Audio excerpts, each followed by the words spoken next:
देखिए,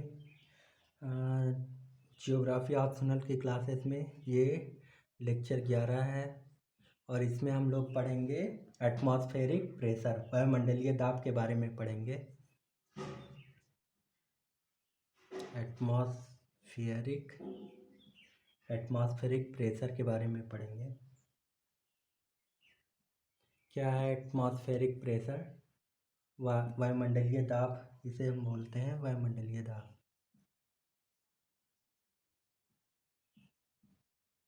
वायुमंडलीय दाब के बारे में पढ़ेंगे हम। फिर ये दूसरा हम क्या पढ़ेंगे? प्रेशर बेल्ट के बारे में पढ़ेंगे।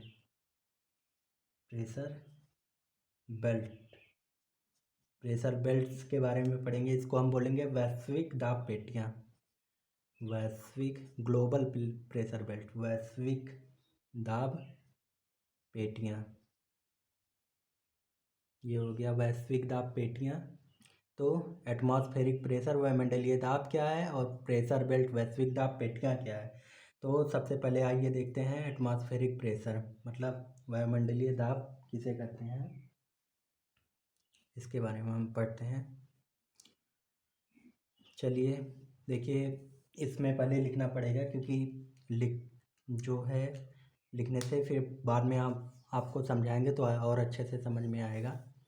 तो लिखिए एटमॉस्फेरिक प्रेशर, हेडिंग डाल लीजिए वायुमंडलीय दाब। इसमें लिखिए, चलिए, वायुमंडलीय दाब का अर्थ है वायुमंडलीय दाब का अर्थ है गैसीय अणुओं का प्रकोष्ठ भार। वायुमंडलीय दाब का अर्थ है गैसीय अणुओं का प्रकोष्ठ भार। वायुमंडलीय दाब का अर्थ है गैसीय अणुओं का प्रकोष्ठ भार जो समुद्र तल पर दिए गए कालबिंदु पर एक नियत क्षेत्रफल में प्राप्त होता है। देखिए इसका क्या है, वायुमंडलीय दाब क्या है? गैसीय अणुओं का प्रकोष्ठ, गैसीय अणुओं का एक प्रकोष्ठ है, ये मतलब वायु राशि है ये कोई। तो ये गैसीय अणुओं का एक प्रकोष्ठ जो क्या हो गया, समुद्र तल पर, ये समुद्र तल है, ये सी लेवल है, ये समुद्र तल है।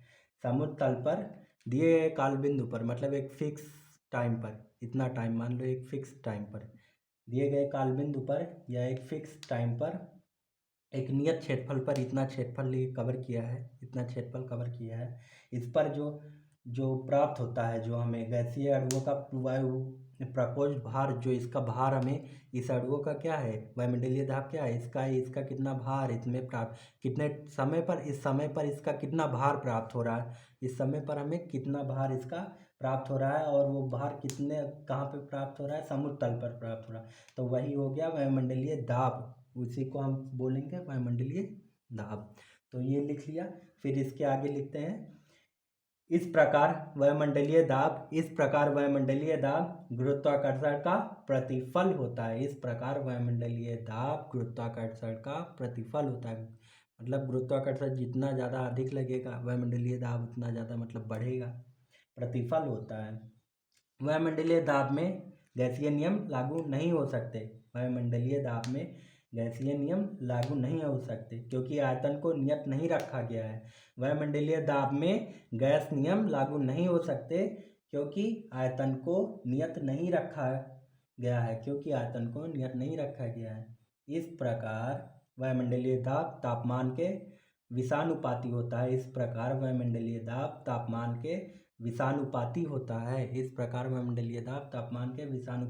है। क्योंकि क्षोभमंडल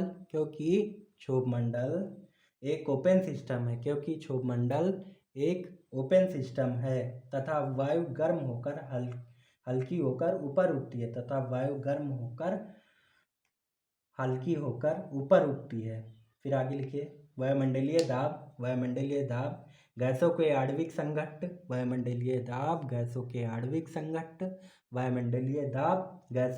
संघट्ट अथवा वायु के द्वारा दिए गए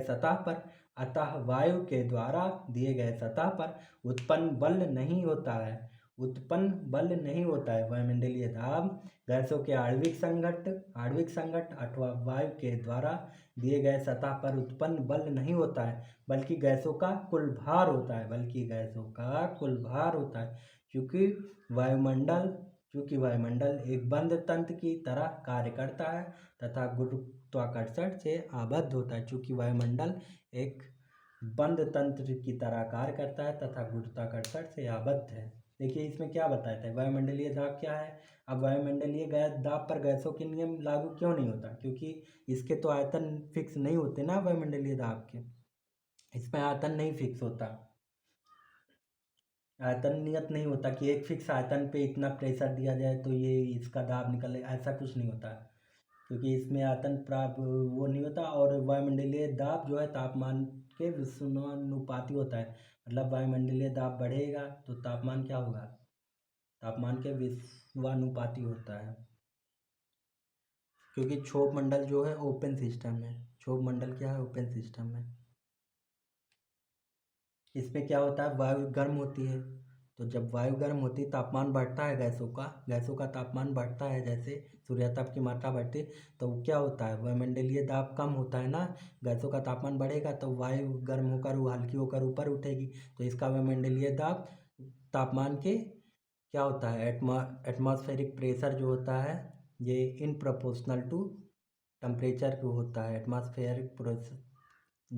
एटमॉस्फेरिक प्रेशर जो होता है इन प्रोपोर्शनल टू 1/टेम्परेचर, मतलब तापमान अगर बढ़ेगा तो ये घटेगा, ये हवा ऊपर हल्की होकर ऊपर उठेगी तो वायुमंडलीय भार कम होगा तो ये ऊपर उठ जाएगी। तो यही है कि विषमानुपाती ताप के विषमानुपाती होता है तापमान के, और ये क्षोभमंडल चूँकि ओपन सिस्टम है तो क्या कहते हैं, वायु ऊपर उठती है, यही है। और वायुमंडलीय दाब क्या होता है, गैसों के आणविक संघट्ट अथवा वायु के द्वारा वायुमंडलीय दाब, चूँकि क्या होता है, गैसों का आणविक संघट्ट या गैस गैस है, ये कोई गैस है, इस पर ये जो अपना प्रेशर क्रिएट कर रही है सतह पर, ये नहीं होता वायुमंडलीय दाब, ये नहीं होता, इसको नहीं बोलेंगे वायुमंडलीय दाब, ये तो एक प्रेशर हो गया। पर वायुमंडलीय दाब क्या होता है, सतह पर उत्पन्न बल नहीं होता, गैसों का कुल भार होता है, इस गैस का कितना भार है, टोटल कितना भार है इसका, इस उसमें कि, और ये बंद सिस्टम की तरह कार्य नहीं करता, ये ओपन सिस्टम की तरह कार्य करता है। अब चूंकि वायुमंडलीय क्या है, वायुमंडल एक क्या है, बंद तंत्र की तरह कार्य करता है, वायुमंडल क्या है, बंद तंत्र की तरह कार्य करता है तथा कुछ पृथ्वी से आबद्ध है, ऐसे है ना वायुमंडल, ऐसे ऐसे ये पृथ्वी के गुरुत्वाकर्षण से आबद्ध है। 36,000 किलोमीटर इसकी क्या है, वायुमंडलीय वायुमंडल क्या है, 36,000 किलोमीटर है। तो वायुमंडल एक बंद तंत्र की तरह कार्य करता है, परंतु वायुमंडलीय दाब बंद तंत्र की तरह कार्य नहीं करता। ये वायुमंडलीय दाब क्या है, गैसीय प्रकोष्ठ का कुल भार है, समुद्र तल पर कुल भार, तो ये हो गया एटमॉस्फेरिक प्रेशर, आप पढ़ेंगे तो समझ में आ जाएगा। तो ये क्या होता है, P is proportional to pressure is proportional to temperature होता है, ठीक। अगर वॉल्यूम कांस्टेंट है, यदि इसका वॉल्यूम क्या है, वॉल्यूम इज कांस्टेंट, तो ये क्या है, गैस लॉ हो गया। गैस लॉ में क्या होता है, P is proportional to temperature बढ़ाएंगे, तापमान बढ़ाएंगे तो क्या प्रेशर बढ़ेगा। अब क्या बंद उसमें आप बीकर में आप ले लीजिए गैस, इसका गैस ले लीजिए तो उसका ठंडी, अभी आप इसमें टेम्परेचर बढ़ाएंगे तो ये क्या है, दाब बढ़ेगा ना, ये दाब प्रेशर बढ़ेगा। परंतु वायुमंडलीय दाब पी आई अगर हम इसे बोलते हैं तो ये इन प्रोपोर्शनल टू टेम्परेचर के होता है, तो यही गैस नियम इस पर लागू नहीं होते। इसी के बारे में ये बताया गया है कि गैस नियम कैसे लागू नहीं होते, तो आपको समझ में आ गया होगा। चलिए आगे देखते हैं, इसके प्रभावित करने वाले कौन कौन से कारक इसको वायुमंडलीय दाब को प्रभावित करते हैं, ये हम देखते हैं कि कौन कौन से कारक प्रभावित करते हैं।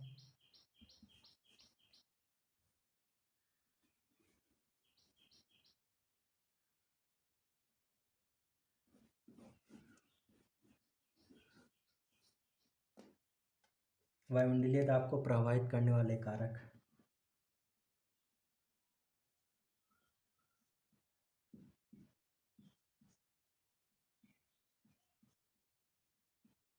प्रभावित करने वाले कारक में आप देखते हैं, नंबर एक पहला क्या है, तापीय कारक है।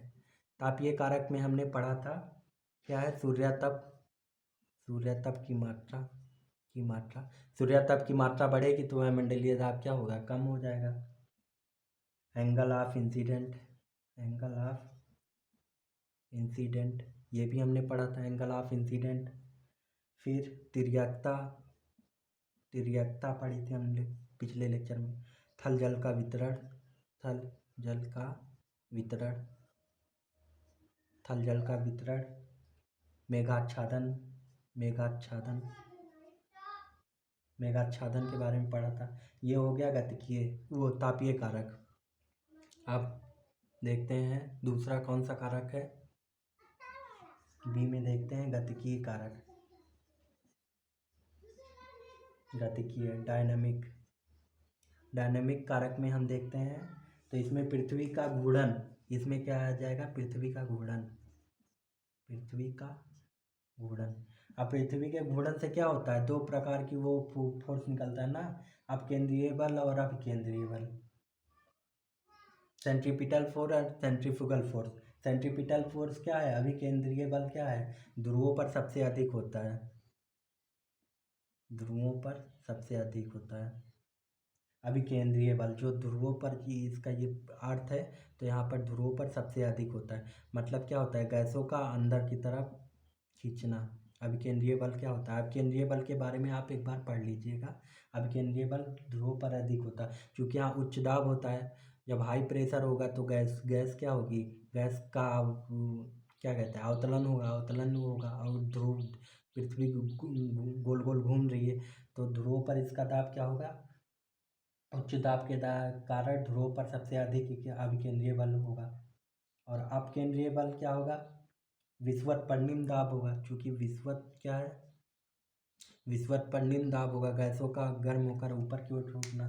तो निम्न दाब के कारण वायु वायु क्या होगी, बाहर की तरफ ऐसे निकलेगी, वायु बाहर की तरफ ऐसे वायु फेंकेगी। जब क्या होता है ना, पृथ्वी ऐसे रोटेट कर रही होती है तो रोटेट करने में क्या होता है, वायु बाहर की तरफ ऐसे ऐसे, ये पृथ्वी ऐसे ऐसे रोटेट कर रही है ऐसे ऐसे, तो ये गैसें भी ऐसे रोटेट कर रहे हैं ना, गैसें भी ऐसे, तो ये हल्की गैस ध्रुवों पर क्या होगी, ये विषुवत पर क्या होगी, ये जो विषुवत पर गैसें होंगी ये बाहर की तरफ, तो ये अभिकेंद्रीय बल भी होगा, दाब कम कर देगा, प्रेशर। और यहाँ पर क्या, अपकेंद्रीय बल दाब कम कर देगा, अभिकेंद्रीय बल दाब बढ़ा देगा, सेंट्रीपिटल और सेंट्रीफ्यूगल फोर्स। तो दाब ये। और फिर कौन सा कारक है, दूसरा है कोरियोलिस, कोरियोलिस प्रभाव। कोरियोलिस प्रभाव को भी हम अच्छे से पढ़ाएंगे, आगे पढ़ाएंगे आपको। कोरियोलिस प्रभाव भी ये प्रभाव करता है। भूविक्षेपी प्रभाव भी, सी नंबर क्या है, भूविक्षेप, भूविक्षेपी प्रभाव, जो इसको बोलते हैं जियो स्ट्रोफिक, जियोस्ट्रॉफिक, जियोस्ट्रॉफिक भूविक्षेपी प्रभाव भी होते हैं। ट्रांसफर ऑफ एंगुलर मोमेंटम, इस इसके द्वारा भी प्रभावित होता है, transfer of angular momentum, transfer of angular momentum, transfer of angular momentum. तो ये सारे कारक हैं जो प्रभावित करते हैं। अब इन धीरे धीरे इन सारे कारकों को हम चर्चा करेंगे। देखिए तापीय कारकों के बारे में तो हमने पहले ही पढ़ लिया, सूर्यताप की मात्रा, तिर्यकता, थल जल का वितरण, मेघाच्छादन, ये सारे तो हम पहले ही पढ़ लिए। अब गतिकीय कारक में हम लोग आगे पढ़ते हैं, तो आगे पढ़ेंगे अभी।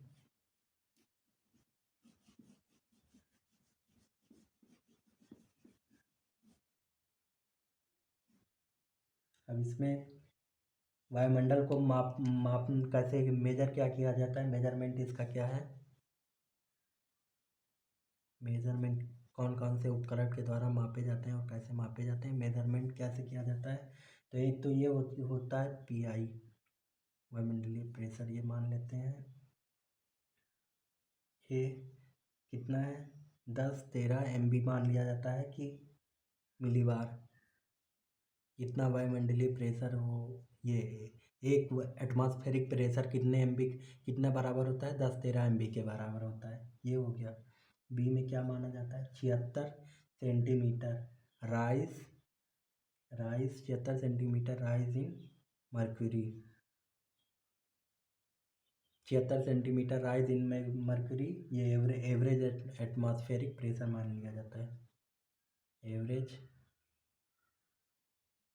एटमॉस्फेरिक प्रेशर, ये हो गया एवरेज एटमॉस्फेरिक प्रेशर। या फिर सी में हम देखते हैं तो क्या 1.003 kg, ये इतना वो हो गया एटमॉस्फेरिक प्रेशर, इतना kg का अगर हमें वो मिलता है तो एक एटमॉस्फेयर बराबर इतना होता है। तो ये तीन तीन वो है। और जबकि पी क्या है, प्रेशर किस क्या होता है, डी, अगर हम इसे डी मान दें तो 1 एटमॉस्फेयर बराबर इतना 14.7 LB के बराबर होता है। ये हो गया मेज़रमेंट। ऐसे ही मेज़रमेंट किया जाता है इसका। मिली बार में देखेंगे तो 1013 MB एक एटमॉस्फेरिक प्रेशर, या 76 सेंटीमीटर राइज इन मर्क्यूरी, तो ये एक में एवरेज एटमॉस्फेरिक प्रेशर हो गया। या 1.003 kg का वो एटमॉस्फेरिक प्रेशर इतना प्राप्त होता है। तो यही है एटमॉस्फेरिक प्रेशर के बारे में। अब इसके बाद हम पढ़ेंगे वैश्विक दाब पेटियाँ, ये लिख लीजिए। इसके बाद हम पढ़ेंगे वैश्विक दाब पेटियाँ। वैश्विक दाब पेटियाँ, वैश्विक दाब पेटियाँ में हम पढ़ेंगे इसका वितरण, हम पढ़ेंगे वितरण, अवस्थिति पढ़ेंगे, अवस्थिति। वैश्विक दाब पेटियाँ में वितरण, अवस्थिति, उत्पत्ति, उत्पत्ति पढ़ेंगे इसकी, एवं क्रियाविधि। इसकी क्रियाविधि क्या है, उत्पत्ति, क्रियाविधि। जलवायु एवं मौसम का प्रभाव पढ़ेंगे, इस पर जलवायु एवं मौसम का प्रभाव। जलवायु एवं मौसम का प्रभाव। देखिए आज और कल की क्लासेस जो होने वाली वो थ्योरेटिकल होने वाली, पहले आपको लिखना पड़ेगा। ये सब पूरा समझाएंगे आपको, कोई ऐसा नहीं है, हम सारा टॉपिक अच्छे से समझाएंगे। तो आज कल की क्लास आपको लिखनी पड़ेगी, क्योंकि पहले लिखेंगे आप तो फिर लिखने से क्या होता है, फिर आपको समझ में धीरे धीरे आने लगेगा। तो प्लीज़ आप लिखिए। आप पहले आप हम बता देते हैं, ये सारा टॉपिक हम आगे पढ़ाएंगे। वैश्विक दाब पेटियाँ के बारे में जानेंगे, वितरण, अवस्थिति, इनकी उत्पत्ति एवं क्रियाविधि, जलवायु एवं मौसम का प्रभाव इस पर कैसे पड़ता है, ये सारा जानेंगे। फिर आगे चलते हैं हम, आगे हमारा टॉपिक देखिए। अब वैश्विक दाब पेटियों में हम देखते हैं 1951 में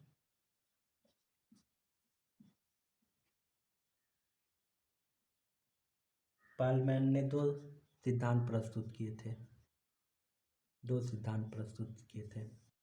1951 में पालमैन ने 2 सिद्धांत प्रस्तुत किए थे। पहला सिद्धांत क्या था, आघूर्णित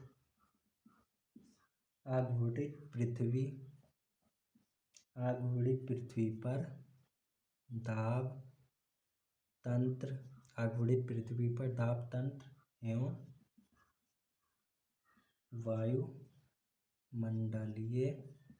संचरण।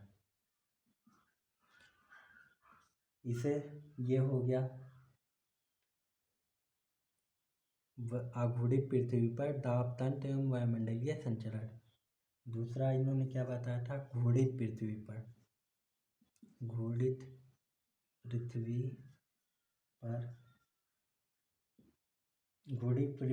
पृथ्वी पर दाब तंत्र इनके बारे में बताया था। इसको बोलते हैं हम थर्मोडायनेमिक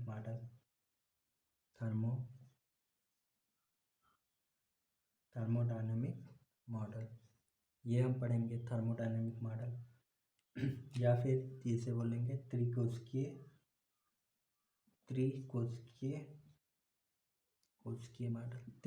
मॉडल थर्मोडायनेमिक। और इसको बोलेंगे एक कोशिकीय संचरण। ये एक कोशिकीय संचरण को जन्म देता है, एक कोशिकीय संचरण।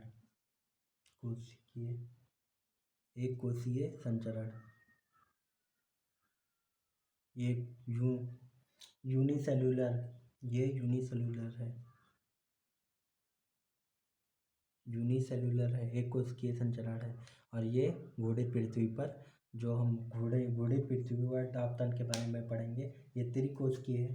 तो पहले हम पढ़ेंगे क्या, आघूर्णित पृथ्वी पर, मतलब पृथ्वी, मान लिया जाए कि पृथ्वी घूम नहीं रही हो। अगर पृथ्वी घूम ना रही हो, मतलब घूर्णन अपना घूर्णित ना कर रही हो, मतलब घूर्णन की पोजीशन ना कर रही हो, या फिर मान लिया जाए कि आघूर्णित पृथ्वी पर यदि पृथ्वी ऐसे रुकी हुई है तो उस पर दाबतंत्र किस तरह से कार्य करेगा।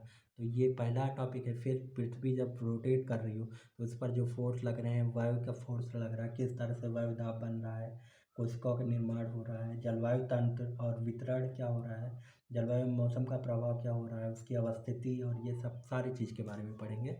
तो पहले हम कौन सा टॉपिक पढ़ेंगे, आघूर्णित पृथ्वी पर दाब तंत्र एवं वायुमंडलीय संचरण, इसके बारे में हम पढ़ेंगे कि ये है क्या। तो इसके बारे में पढ़ने से पहले आप इसको लिखिए, आघूर्णित पृथ्वी पर दाब तंत्र एवं वायुमंडलीय संचरण। तो इसके बारे में आप लिखिए, चलिए लिखिए।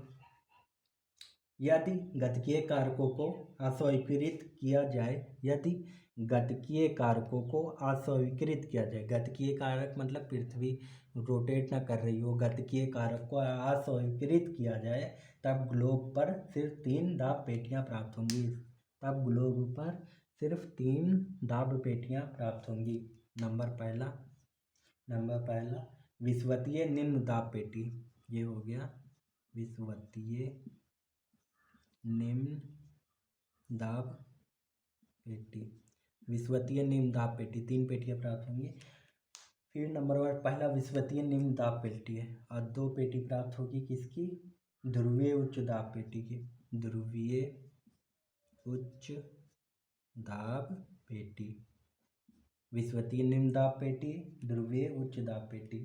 अब इसके नीचे लिखिए, जबकि क्षोभमंडल संचरण में एक ही कोशिकीय का निर्माण होगा, जबकि क्षोभमंडल संचरण में एक कोशिकीय का ही निर्माण होगा, जबकि क्षोभमंडलीय संचरण में एक ही कोशिका का निर्माण होगा, तथा पवन तंत्र भी ध्रुवीय होगी, जो ध्रुवों से विषुवत की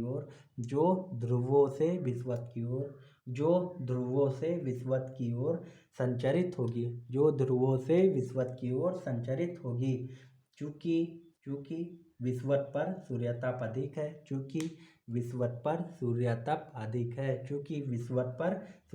अधिक है, अतः निम्न दाब वायु का उत्थान, वायुधाराएं बनेंगी, निम्न दाब वायु का उत्थान होगा, वायुधाराएं बनेंगी, जबकि ध्रुवों पर वायु का अवतलन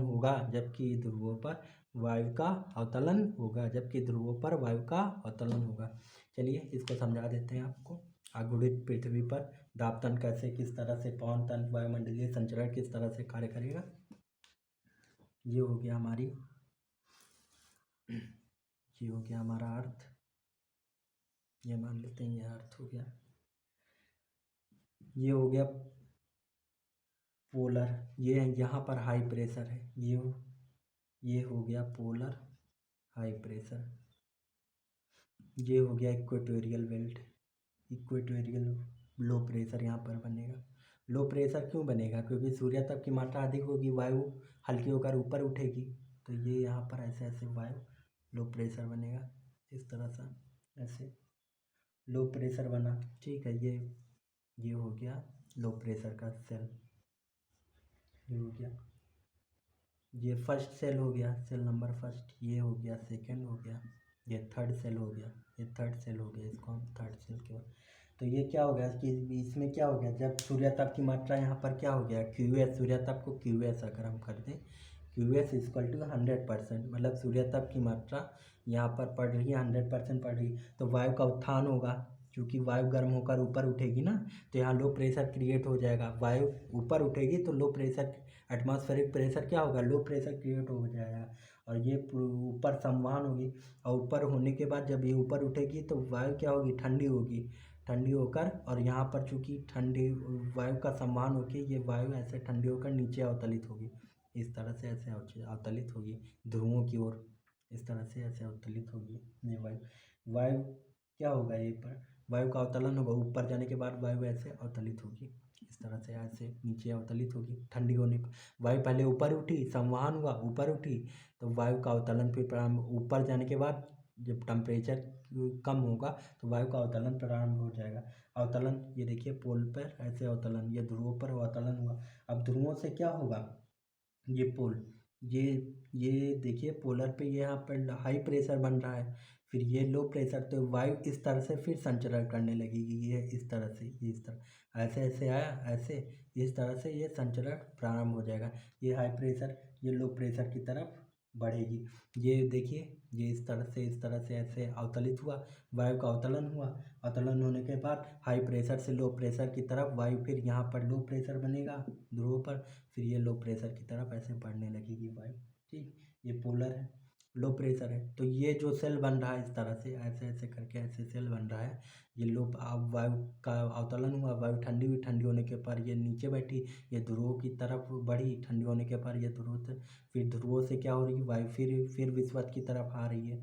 ये पृथ्वी है ना, एक कर्व पृथ्वी है कर्व, तो ये यहाँ पर क्या बन रहा है, यहाँ पर लो प्रेशर बन रहा है ऐसे, यहाँ पर लो प्रेशर बन रहा है, ये फिर लो प्रेशर वायु अवतलित हुई, ऐसे वायु ऊपर उठ रही है, ऐसे उठ रही ऊपर वायु, फिर वायु का ऊपर उठने के बाद यह अवतलन प्रारंभ हुआ, अवतलित होने के बाद फिर यहाँ पर पोलर हाई प्रेशर, यहाँ लो प्रेशर से फिर वायु ऊपर जा, फिर बढ़ने लगी लो प्रेशर की तरफ। तो ये इस तरह से ये हो गया, और इसको कहेंगे पोलर विंड, पोलर विंड कहेंगे, पोलर विंड। तो ये हो गया हेड, और इस पोलर विंड जो चल रही है इसको हम बोलेंगे हेडली सेल, इसको हम कहेंगे हेडली, यही है हमारा हेडली सेल, इसी को हम बोलेंगे हेडली सेल। जो एक तापीय सेल है, कि क्या है, ताप के कारण, टेम्परेचर के कारण ये उत्पन्न हो रहा है सेल ना, तो इसको हम बोलेंगे तापीय सेल। यही है एक कोशिकीय मॉडल। आपको समझ में आया होगा। फिगर हम थोड़ा अच्छे से बना देते हैं आपके लिए, फिगर आप ज़रूर बनाया कीजिए। देखिए ये हो गया, इस तरह से हुआ वायु का, ये हो गया सेल, ये थर्ड सेल मान लेते हैं हम, ये सेकंड सेल मान लेते हैं, ये फर्स्ट, ये सेकंड सेल मान लेते हैं। तो ये पोलर हो गया, पोलर हो गया, ये पोलर हाई प्रेशर हो गया, हाई प्रेशर हो गया, ये इक्वेटोरियल लो प्रेशर हो गया। यहाँ पर क्या प्राप्त हो रहा है, यहाँ पर 100% QS प्राप्त हो रहा है, QS मतलब सूर्य ताप, ये है सूर्य ताप, सूर्य ताप 100% प्राप्त। वायु का संवहन हुआ, इस तरह से ऐसे दिखा देंगे, वायु का संवहन हो रहा है, वायु का संवहन होने के बाद वायु इस तरह से आई, फिर यही वायु का हाई प्रेशर अवतलन होने के बाद, ठंडी होने के बाद हाई प्रेशर से फिर लो प्रेशर की तरफ ये वायु का संचरण होने लगता है। तो ये एक सेल बन गया, फर्स्ट सेल, फिर ये दूसरा, इस तरह से हाई प्रेशर के कारण वायु का संचरण प्रारंभ हो गया, ये हो गया। तो ये हो गया, इसको हम बोलेंगे ये पोलर विंड, पोलर विंड है ना, पोलर विंड पोलर से आ रही है, पोलर विंड हो गया, ये हो गया, ये जा रही है पोलर विंड। इसको हम बोलेंगे कौन सी सेल है, हेडली सेल, हेडली, इसको हम बोलेंगे हेडली सेल। और हेडली सेल क्या है, तापीय सेल, एक तापीय सेल है, एक प्रकार का तापीय सेल है, तापीय सेल इसे कहेंगे। तो अब चूंकि यहाँ पर क्या है, और यहाँ पर QS कितना प्राप्त हो रहा है, 0 से 40% के बीच में ही सूर्यता प्राप्त होता है। यहाँ पोलर पर 0 से 40% के बीच में ही QS प्राप्त होता है। तो ये हो गया। चलिए अब आप इसको बना लीजिएगा। यह एक कोशिकीय मॉडल है, एक कोशिकीय, एक कोशिकीय मॉडल। ठीक, अब आगे चलते हैं।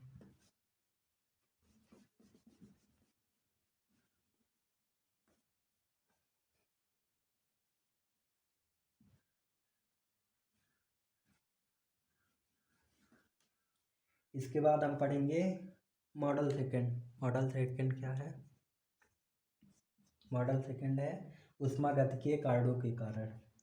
ऊष्मागतिकीय कारणों के कारण मॉडल सेकंड में लिखिए घुड़ित पृथ्वी पर या ऊष्मागतिकीय कारणों के कारण। लिखिए, इसमें लिखिए, देखिए ये वाला जो है इसमें पहले आपको लिखना पड़ेगा, तो लिखेंगे आप, तब फिर हम जब आप लिख लेंगे इसको तब फिर हम आगे अच्छे से समझाएंगे। पहले आपको लिखना पड़ेगा, तो आप बिल्कुल निश्चिंत रहिए, सारा कुछ समझाया जाएगा। पहले आप इसमें लिखिए, और इसमें काफ़ी लिखना पड़ेगा, तो आप जल्दी जल्दी थोड़ा लिखिए, इसमें काफ़ी लिखना पड़ेगा।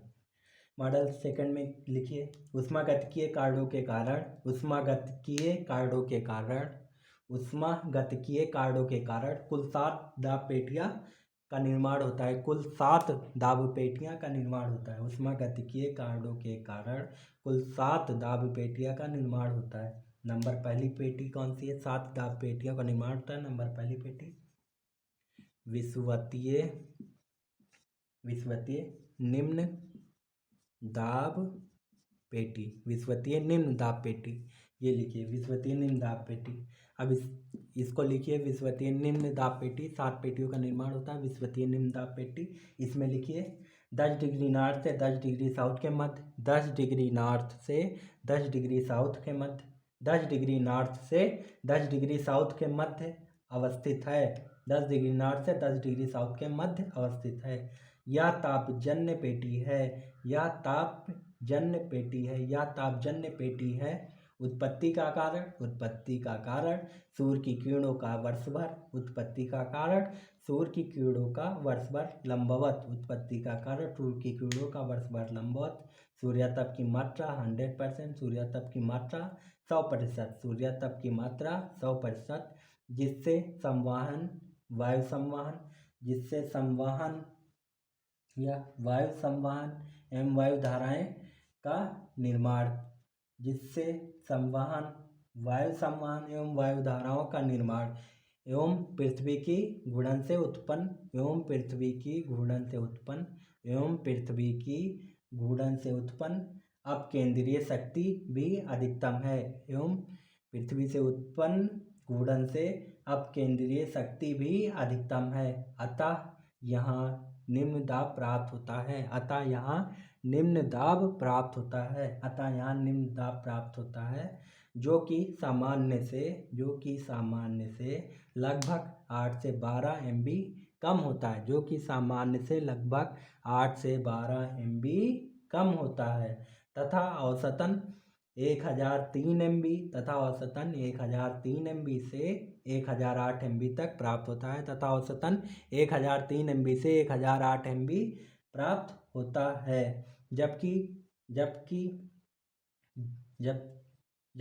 जहाँ सूर्य की किरणें लंबवत प्राप्त होती हैं, जहाँ सूर्य की किरणें लंबवत प्राप्त होती हैं, वहाँ अधिकतम तापन होता है। वहाँ अधिकतम तापन होता है। जहाँ सूर्य की किरणें लंबवत प्राप्त होती हैं, वहाँ अधिकतम तापन होता है। इस काल्पनिक रेखा को जो दोनों गोलार्धों में सूर्यतप की मात्रा को, इस काल्पनिक रेखा को जो दोनों गोलार्धों में सूर्यतप की मात्रा को एक समान विभाजित करे, उसे थर्मल इक्वेटर की संज्ञा दी जाती है। उसे थर्मल इक्वेटर की संज्ञा दी जाती है। इस काल्पनिक तापीय विषु का प्रवसन मतलब माइग्रेशन। प्रवसन क्या है? माइग्रेशन। इस काल्पनिक तापीय विषु का प्रवसन सूर्य के उत्तरायण। इस काल्पनिक तापीय विषु का प्रवसन सूर्य के उत्तरायण एवं दक्षिणायन होने के कारण देखा जाता है। तापीय विषु तीव्र संवहन एवं तड़ित झंझाओं की उत्पत्ति का केंद्र होता है। विषुवतीय निम्न दाब में उत्तर पूर्व एवं दक्षिण पूर्व व्यापारिक पौने। विषुवतीय निम्न दाब में उत्तर पूर्व एवं दक्षिण पूर्व व्यापारिक पौनों का अभिसरण क्षेत्र होता है। विषुवतीय निम्न दाब में उत्तर पूर्व एवं दक्षिण पूर्व व्यापारिक पवनों का अभिसरण क्षेत्र होता है, जिसे ITCZ भी कहते हैं, जिसे ITCZ भी कहते हैं, अर्थात inter tropical conversion zone. Inter tropical conversion inter tropical conversion zone inter tropical conversion zone लिखे, अर्थात जिसे ITCZ भी कहते हैं, अर्थात इंटर ट्रॉपिकल कन्वर्जन जोन, जहाँ गर्म वायु राशि का अभिसरण होता है, तथा यह नियत दाब युक्त जहाँ गर्म वायु राशि का अभिसरण होता है तथा यह नियत दाब युक्त दोलायमान तरंग ऑसिलेटरी वेव तथा यह निम्न दाब युक्त दोलायमान तरंग ऑसिलेटरी वेव तथा यह निम्न दाब युक्त दोलायमान तरंग की तरह विकसित होती है, जो सूर्य के भ्रामक विस्थापन के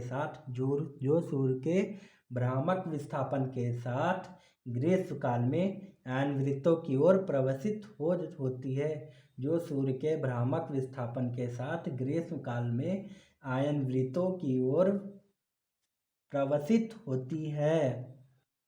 आगे लिखिए, यह भी निम्न अवदाब क्षेत्र होता है,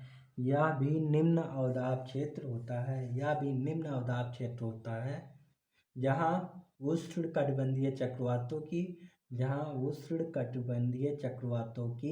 उत्पत्ति होती है, तथा इसके विस्थापन से मानसूनी जलवायु भी प्रभावित होती है। अब लिखिए, उत्तरी गोलार्ध में इसे NITCZ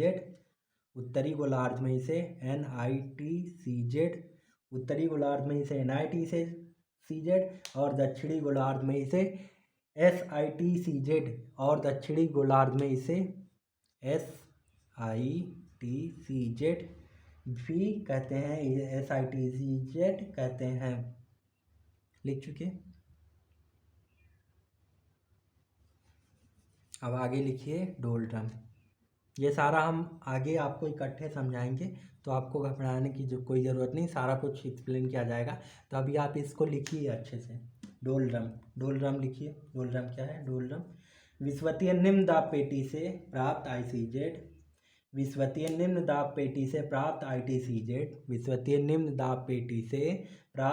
ITCZ के कुछ विलक्षण केंद्र होते हैं, कुछ यूनिक केंद्र होते हैं, कुछ विलक्षण केंद्र होते हैं, जहाँ विषुवतीय पछुआ पवनें सक्रिय होती हैं, जहाँ विषुवतीय पछुआ सक्रिय होती हैं। यहाँ दाब 998 MB से 1003 MB तक प्राप्त होता है। यहाँ दाब 998 MB से 1003 MB प्राप्त होता है। तीव्र वायु संवहन दोपहर की वर्षा, गर्जन चमक के साथ, कपासीय वर्षण वर्षा डोलड्रम की अन्य विशेषताएं होती हैं, जहां व्यापारिक पवनों का प्रभाव नहीं होता है, क्योंकि ITCZ के अंदर NITCZ और SITCZ के मध्य विकसित होती हैं। जहाँ व्यापारिक पवनों का प्रभाव नहीं होता है, क्योंकि ITCZ के अंदर NITCZ और SITCZ के मध्य विकसित होती हैं। सारा अच्छे से समझाएंगे हम। व्यापारिक पवनें क्या हैं, ITCZ NITCZ क्या है, सारे अच्छे से समझाएंगे। तो आप अभी लिखिए इसको। वायुमंडलीय अस्थिरता से युक्त यह प्रदेश उत्तरी गोलार्ध में 15 डिग्री अक्षांश तक वायुमंडलीय अस्थिरता से युक्त। यह प्रदेश उत्तरी गोलार्ध में 15 डिग्री अक्षांश तथा ग्रीष्मकाल में सर्वाधिक विकसित होती